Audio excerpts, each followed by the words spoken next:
Well, I'm Derek Parker. I'm an architect, and I was the partner for my practice representing the design team at the very beginning of this project, working with Lucile Packard and her board, and Dr. Crowley, who was chairman of the board after Mrs. Packard died. And so I led a large team of architects and engineers designing the building and going through the construction phase.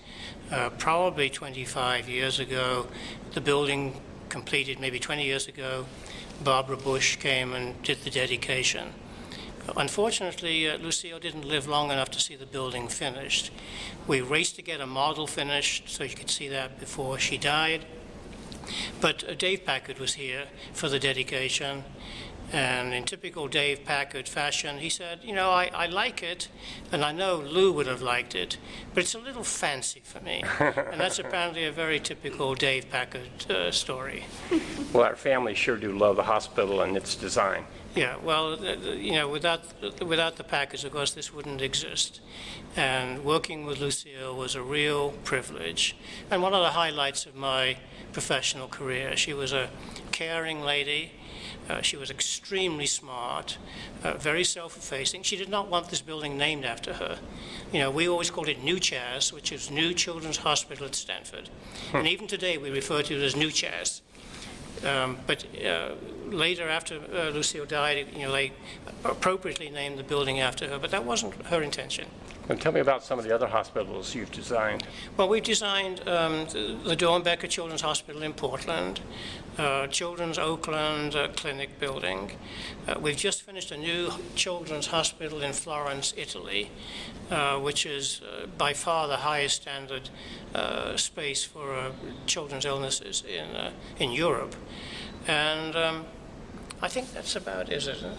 Except for Great Ormond Street, Manchester, Wow. Newcastle. Oh, that's right. And Felicia, tell me about your role. I'm Felicia Cleper-Borkovi. I'm an architect, and I was in charge of interior architecture for the Packard, which we called New Chas, New Children's Hospital at Stanford. I'm responsible for introducing the sinuous forms in the building to contrast the toy block exterior with a form that's reminiscent of the mother's breast and the feeding spoon, and worked with Mrs. Packard and Linda Meyer and the board, and they were very supportive of my proposal.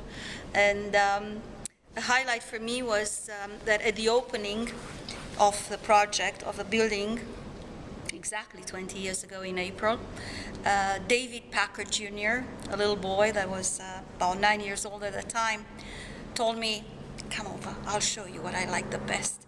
And he showed me the curvilinear form of the glass wall, and that, of course, was very gratifying. August Rath, an architect as well, with Anson and Allen. I was a project architect. After the designers were done, and it was finally put out to bid, and construction started, that was my responsibility to carry it through until the construction was completed. And that was a delightful time and a delightful a number of people to work with. Lucile Packard and Langston Trigg, their representative, was an absolute joy to work with. He worked with many hospitals, and it was because of his feelings that a lot of things happened here easily and properly. And so we had a very good team, structural, mechanical, and all the rest. And the contractor was fine, so the whole thing was an absolute delight.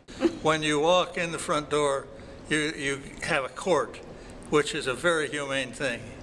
And if your child is here for some god-awful thing, you can go up on the roof, and it's almost like a maze up there, a curvilinear walk around there, not so much to get from here to there, but to calm your own nerves and to make you do whatever you need to do to be able to accept what's happening.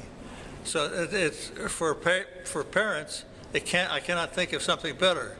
And from what I hear, the children are even the same. There's magnificent artwork in all the corridors, and there is nothing here that has the unhappy feelings of a hospital typically. It has a happy feel. It's very well said. What do you think about the 20th anniversary of the hospital? You believe it?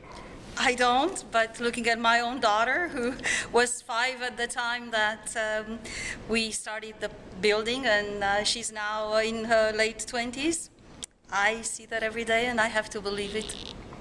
And any happy 20th anniversary thoughts?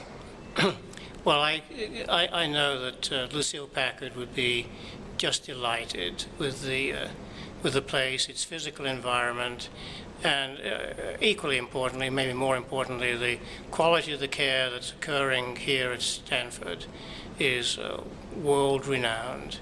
And that's what it's all about. It's ultimately architecture in the service of medical care for children. And that's what drove her, and that's what she communicated to us.